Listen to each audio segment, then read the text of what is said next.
है। पार्टी पहले ही इस मामले में उनसे खुद को अलग कर चुकी है।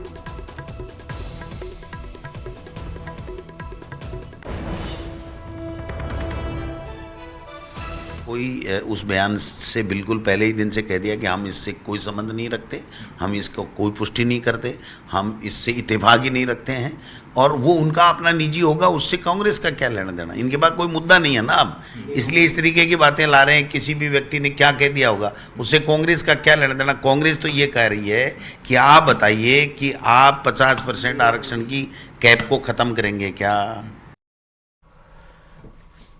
भारतीयों के रंग रूप की तुलना वाले सैम पित्रोदा के विवादित बयान पर बीजेपी हमलावर है। बीजेपी नेताओं ने सैम पित्रोदा के साथ साथ राहुल गांधी पर भी हमला बोला है और इस बयान को देश की विविधता का अपमान बताया है।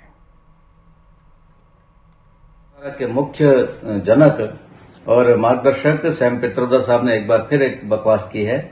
भारत के विविधता को लेकर उन्होंने बहुत ही घटिया कमेंट किए हैं और मैं उनसे कहना चाहता हूं, उनकी निंदा करते हुए, कि भारत की आत्मा को समझने में आपको 7 जन्म लेने पड़ेंगे पित्रोदा साहब। ये भारत है जो विविधता में एकता का आनंद लेता है।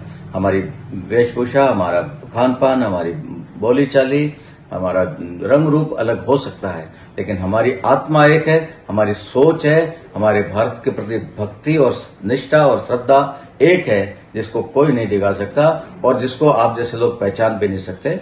मैं उनके वक्तव्य की निंदा करते हुए कांग्रेस पार्टी की भी निंदा करता हूं, जिन्होंने ऐसे लोगों को सर पे बिठा रखा है जो समय समय पर भारत की संस्कृति का और भारत के लोगों का अपमान करते रहते हैं। ऐसे लोगों से कांग्रेस जितना जल्दी मुक्ति पाए उतना अच्छा होगा, देश के लिए भी और कांग्रेस के लिए। ओवरसीज कांग्रेस के अध्यक्ष सैम पित्रोदा ने आज फिर एक विवादास्पद बयान दिया है।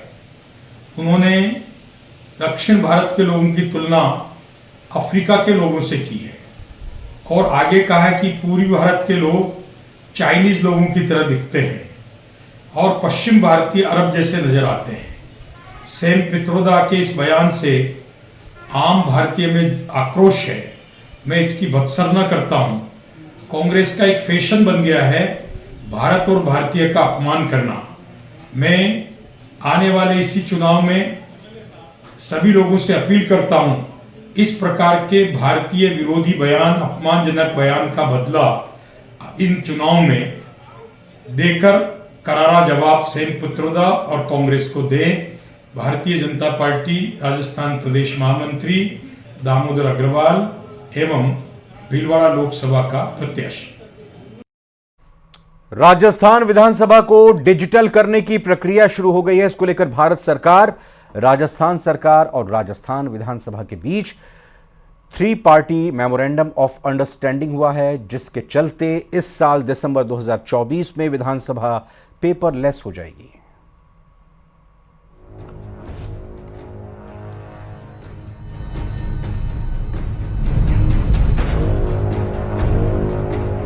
हाईटेक होने जा रही है राजस्थान विधानसभा।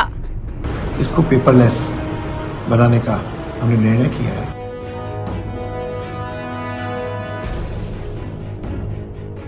केंद्र और राज्य के बीच त्रिपार्टी एमओयू साइन। एक ऐप एक नेशन, एक नीवा का एक प्रोजेक्ट है, उसको हम राजस्थान में अंगीकृत कर रहे हैं। डिजिटल फॉर्मेट में होंगे सदन के सभी काम। राजस्थान विधानसभा जल्द ही पेपरलेस हो जाएगी। दिसंबर 2024 के बाद विधानसभा का हर काम डिजिटल होगा। इसे लेकर केंद्र, प्रदेश और राजस्थान विधानसभा के बीच 3 पार्टी मेमोरेंडम ऑफ अंडरस्टैंडिंग हुआ है, जिसके बाद सदन की कार्यवाही से लेकर विधानसभा सचिवालय के सभी काम डिजिटल फॉर्मेट में होंगे। इस एमओयू के तहत केंद्र और राज्य सरकार के खजाने का इस्तेमाल 60 और 40 के अनुपात में किया जाएगा। राजस्थान विधानसभा की बहुत गरिमा भी रही है और टेक्नोलॉजी जैसे से आ रही है, इसको पेपरलेस बनाने का हमने निर्णय किया है। उसके तहत एक ऐप एक नेशन, एक नीवा का एक प्रोजेक्ट है, उसको हम राजस्थान में अंगीकृत कर रहे हैं। उसके तहत 3 पार्टी हमने एमओयू किया है जिसमें एक राजस्थान विधानसभा, एक केंद्र सरकार और एक हमारे नीवा, तीनों मिलकर के इस प्रोजेक्ट में लगभग 18 करोड़ का इन्वेस्टमेंट है, जिसमें 60-40 रेशो में केंद्र और राजस्थान सरकार का व्यय होगा। लगभग 11 करोड़ केंद्र सरकार देगी और 7 करोड़ उसमें राजस्थान सरकार का लगेगा। उसके लिए एमओयू के बाद तुरंत इस पे आचार संहिता खत्म होते ही इस पे काम शुरू हो जाएगा। यानी आने वाले दिनों में राजस्थान विधानसभा हाईटेक होने वाली है। वन नेशन वन एप्लीकेशन के तहत नेशनल ई विधान एप्लीकेशन का इस्तेमाल किया जाएगा, जिसके चलते विधानसभा और विधानसभा सचिवालय की कार्यवाही पेपरलेस हो जाएगी। राजस्थान की विधानसभा को पूरी तरीके से पेपरलेस बनाने के लिए राजस्थान विधानसभा की ओर से मंजूरी दी गई है। इसके लिए बाकायदा डीपीआर को तैयार किया जा रहा है और वन नेशन वन एप्लीकेशन के माध्यम से तमाम तरह की जो विधानसभाएं हैं उन्हें एक ही एप्लीकेशन के माध्यम से जो है वो ऑनलाइन किया जाएगा, जिसके लिए राजस्थान विधानसभा ने भी केंद्र के साथ में एक एमओयू किया है, जिसमें 60-40 के रेशो में जो है फाइनेंस जो पैसा होगा वो यहाँ पर बजट जो है वो खर्च किया जाएगा।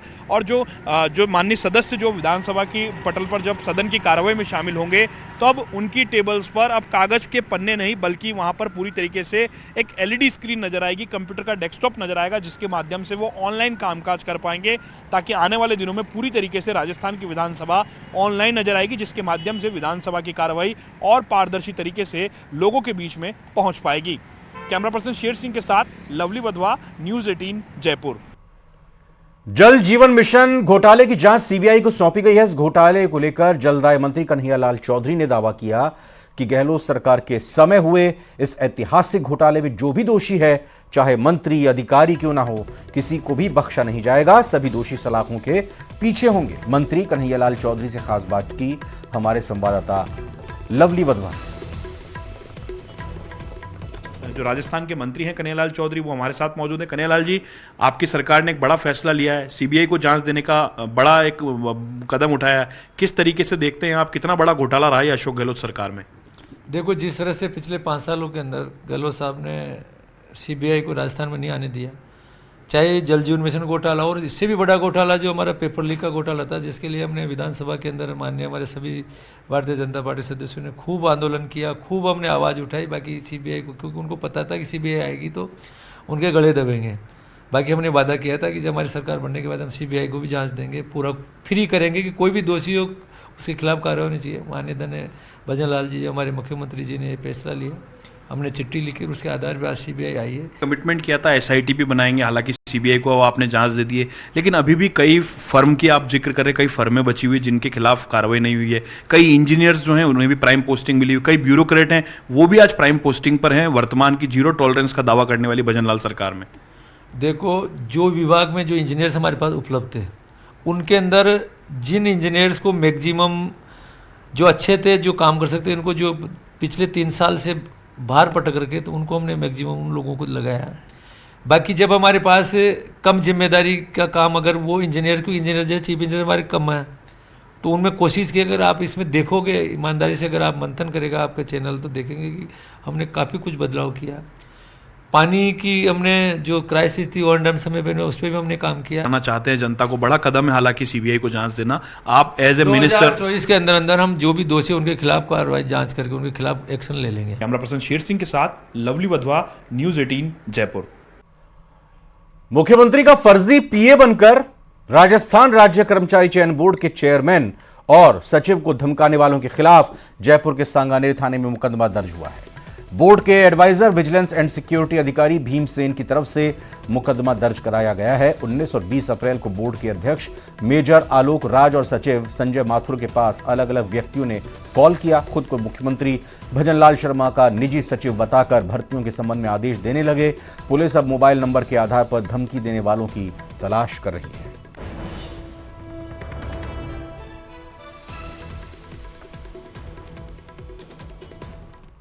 प्रदेश में इंटीग्रेटेड हेल्थ मैनेजमेंट सिस्टम 2.0 लागू किया जाएगा। स्वास्थ्य भवन में इंटीग्रेटेड हेल्थ मैनेजमेंट सिस्टम 2.0 विकसित करने के संबंध में उच्च स्तरीय समीक्षा बैठक में कहा गया है कि आम जन को सुगमतापूर्वक स्वास्थ्य सेवाएं उपलब्ध कराने की दृष्टि से यह एक महत्वाकांक्षी एवं विजनरी प्रोजेक्ट है।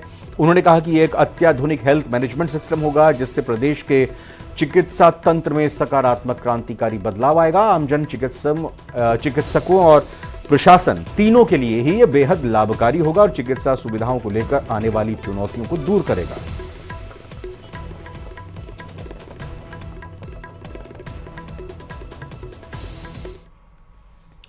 आज विश्व थैलेसीमिया दिवस है। जयपुर के सीतापुरा में महात्मा गांधी अस्पताल में South East Asia Institute of Thalassemia के सहयोग से विश्व थैलेसीमिया दिवस मनाया गया और इस मौके पर आयोजक डॉक्टर रचना नारायण ने बताया कि साल 2012 में पहला ट्रांसप्लांट हुआ। 190 बच्चों को निःशुल्क बोन मैरो ट्रांसप्लांट के जरिए इलाज किया जा चुका है। इसमें प्रदेश सरकार से सहायता भी मिल रही है।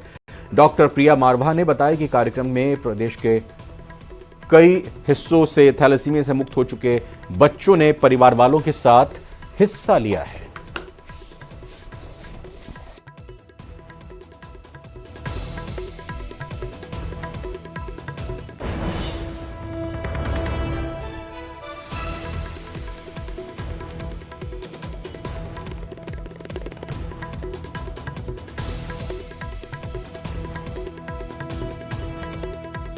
विश्व थैलेसीमिया दिवस को लेकर यह कार्यक्रम आयोजित हुआ।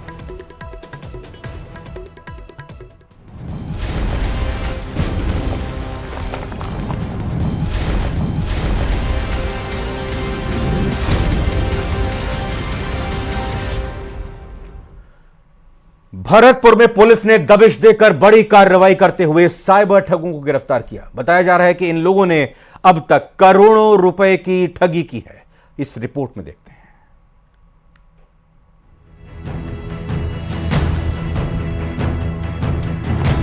राजस्थान के डीग जिले के मेवात इलाके में 5 थानों की पुलिस टीम ने दबिश देकर 23 साइबर ठगों को गिरफ्तार करने में कामयाबी हासिल की। इन साइबर क्रिमिनल्स ने अभी तक करोड़ों रुपए की ठगी करते हुए 1000 से ज्यादा लोगों को शिकार बनाया। इनकी गिरफ्तारी के बाद पुलिस फिलहाल यह पता करने की कोशिश कर रही है कि इस गैंग के राज आखिर कितने गहरे हैं।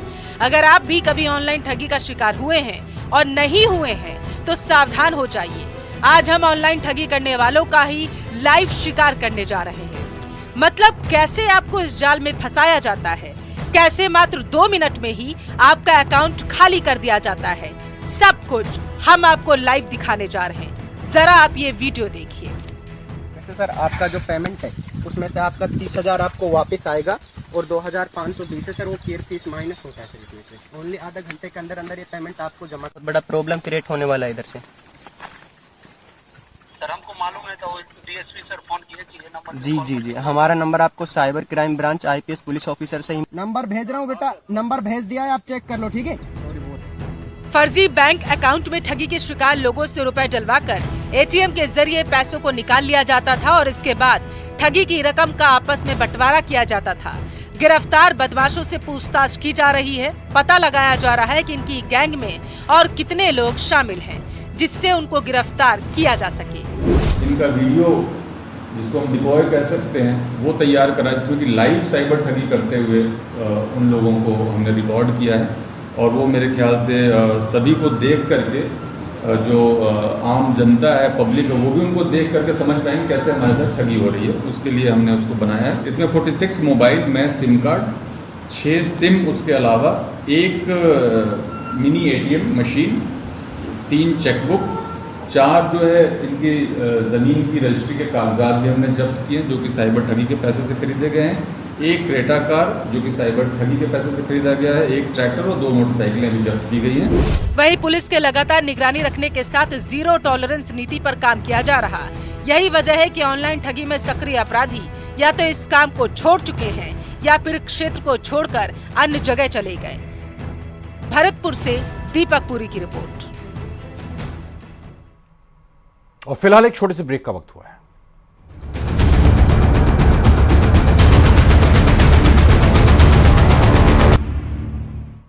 देश विदेश में बैठे गैंगस्टर रंगदारी वसूलने के लिए कारोबारियों को इंटरनेशनल कॉलिंग के जरिए धमकियां दे रहे हैं, लेकिन अब ऐसे मामले सामने आ रहे हैं जिसमें रुपयों और जमीनों के लेन देन विवाद में भी शहर के कारोबारी भी इन गैंगस्टर्स से धमकियां दिलवा रहे हैं। पड़ताल के दौरान ये खुलासे हुए तो जयपुर पुलिस कमिश्नरेट की पुलिस भी हैरान रह गई है। रिपोर्ट में देखेंगे तो आप भी समझेंगे। प्रॉपर्टी का विवाद, गैंगस्टर्स का सहारा, अब कारोबारी ले रहे हैं गैंगस्टर्स की मदद। जेल से दुश्मन को दिलवा रहे धमकी। रोहित गोदारा गैंग विद कारोबारी गैंग।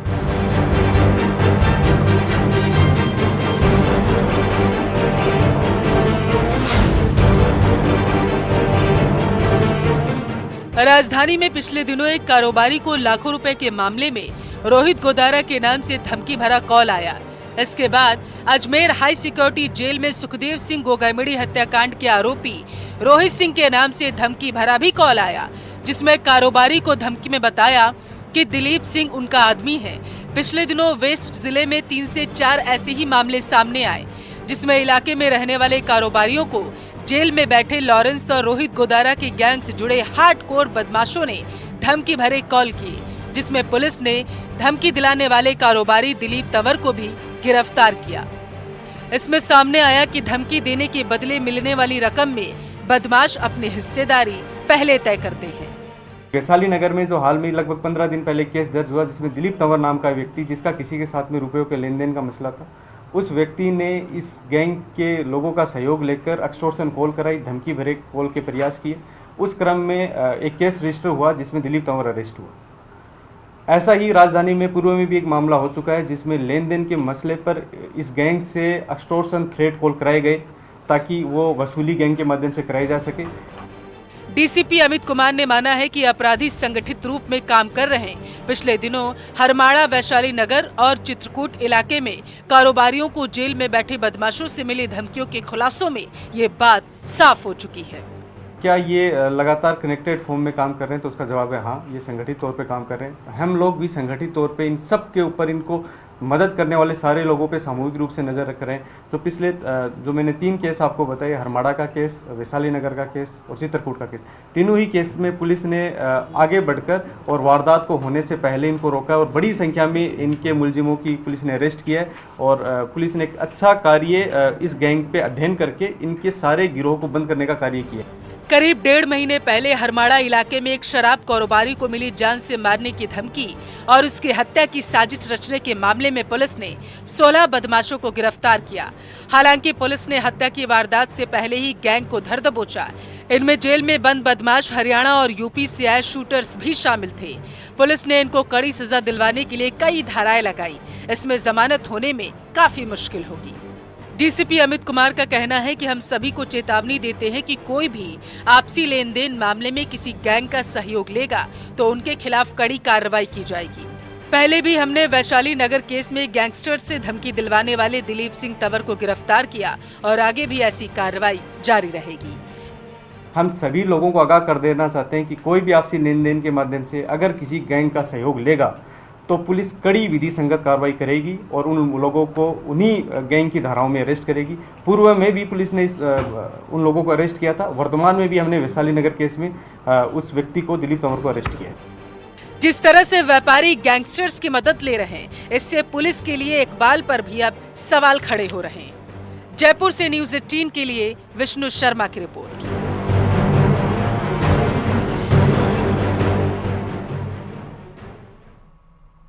जयपुर इंटरनेशनल एयरपोर्ट ने हवाई यात्रियों को लुभाने के लिए समर कार्निवल का 3रा सीजन शुरू किया है। यह कार्निवल एयरपोर्ट पर 70 दिनों तक चलेगा। इस ऑफर में हवाई यात्रियों को एयरपोर्ट पर खरीदारी करने में 5 से 40% डिस्काउंट मिलेगा। इस कार्निवल में 45 तरह के ब्रांड्स हिस्सा ले रहे हैं। एयरपोर्ट इस कार्निवल के जरिए हवाई यात्रियों को जोड़े रखना चाहता है, लेकिन अक्सर रद्द होती फ्लाइट्स और कम होते यात्रियों के बीच ये कार्निवल कितनी मदद कर पाएगा, ये बड़ा सवाल है।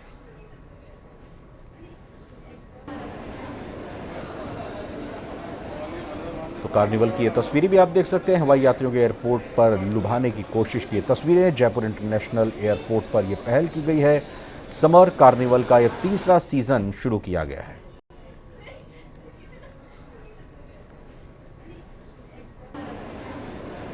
इसी के साथ प्रदेश हमारा के इस बुलेटिन में फिलहाल इतना ही। आप बने रहिए न्यूज़ 18 राजस्थान के साथ।